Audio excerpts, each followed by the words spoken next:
So years ago, I was in a church planning meeting, and this meeting was scheduled to be a couple of hours, and my husband was invited to be part of the leadership team too.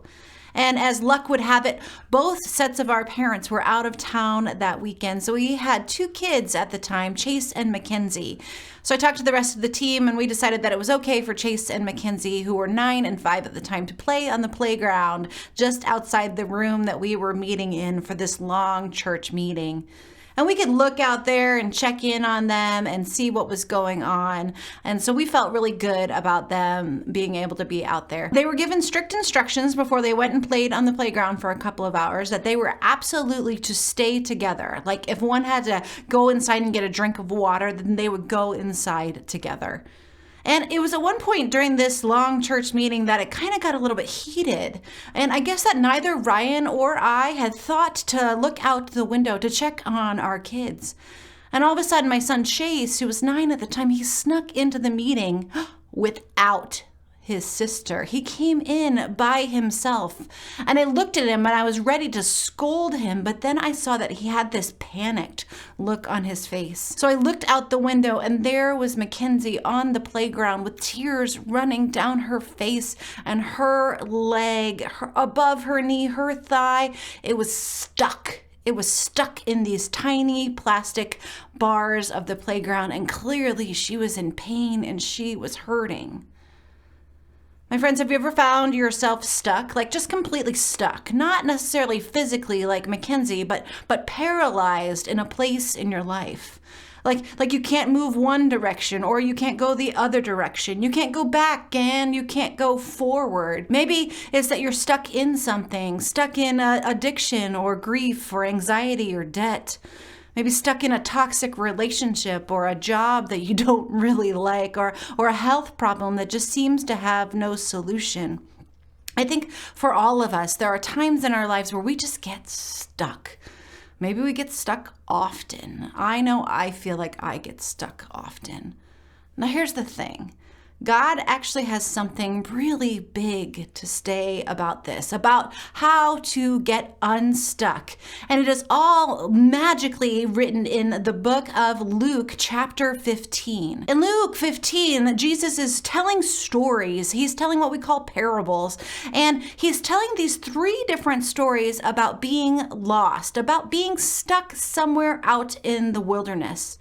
First, there's the parable of the lost sheep, where Jesus says, suppose one of you has 100 sheep and loses one of them. Doesn't he leave the 99 and go into open country and go after that lost sheep until he finds it? And when he finds it, joyfully puts it on his shoulders and goes home, then calls to all his friends and neighbors saying, rejoice with me, I have found my lost sheep. Oh, that's such a great story. But then Jesus, he doesn't stop there. I can imagine the crowd gathered around him thinking that that was just quote at the end of it. But Jesus, he makes the point, drives it home even farther. And so he tells another story. He says, or suppose a woman has 10 silver coins and loses one. Doesn't she light a lamp and sweeps the house and search carefully until she finds it? And when she finds it, she calls her neighbors and friends together and says, rejoice with me, I have found my lost coin.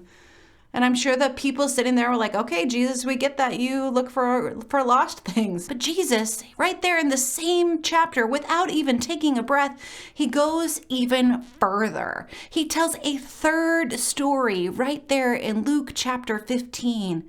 And he starts by saying, there was a man who had 2 sons. The younger one said to his father, Father, give me my share of the estate. So he divided his property between them. And not long after that, the younger son got together all that he had. He set off for a distant country where he squandered his wealth in wild living. And after he had spent everything, there was a severe famine in the whole country, and he began to be in need. So he went and he hired himself out as a citizen of that country, who sent him to go feed the pigs. He longed to fill his stomach with the pods that the pigs were eating, but no one gave him anything. When this youngest son came to his senses, he said, how many of my father's hired servants have food to spare, and yet here I am starving to death?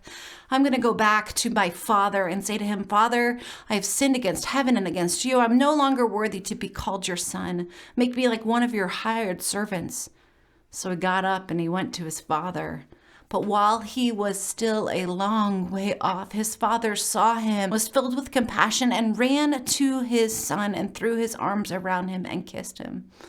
And then they celebrated. They celebrated just like the lost sheep and the lost coin. When they were found, they celebrated this lost son. So why does Jesus tell us 3 stories in a row about lost things, about lost people, about stuck people, people who are stuck with a big problem? Because stuck people matter to God. They matter so much that God is the actor in these situations. God is the doer. God does the finding. God does the looking. God does the unsticking. And then God leads the celebration. On that playground, I quickly grabbed my purse because I knew I had some hand lotion in it. And I went down out of the meeting to the playground to meet my girl. And she was pinched and she was hurting and bleeding and crying. You see, she couldn't do it on her own because she was stuck. So I sat her on my knee to take some of the pressure off, and I put the lotion around her leg, and I moved it and lotioned it to some more until finally her leg became unstuck from that playground. And then I held her and I wiped off her tears, and I dabbed up where she was bleeding, and I added a Band-Aid and some kisses, and we waited there until she was ready to go play again. And why did I do that for my girl? Well, because I'm her mom and I love her more than anything. So friends, if you find yourself stuck, remember that we have a God who is present, who is actively trying to free you from your stuck place. Why? Because God loves you with all of God's whole being. We have a God for stuck people. Thanks so much for joining us here on the Daily Dose. I'm so honored that you are spending time with me today. If you're watching on Facebook or YouTube, I want to invite you to share and subscribe. If you're joining us on cable access, join us again tomorrow. We'd love to see you.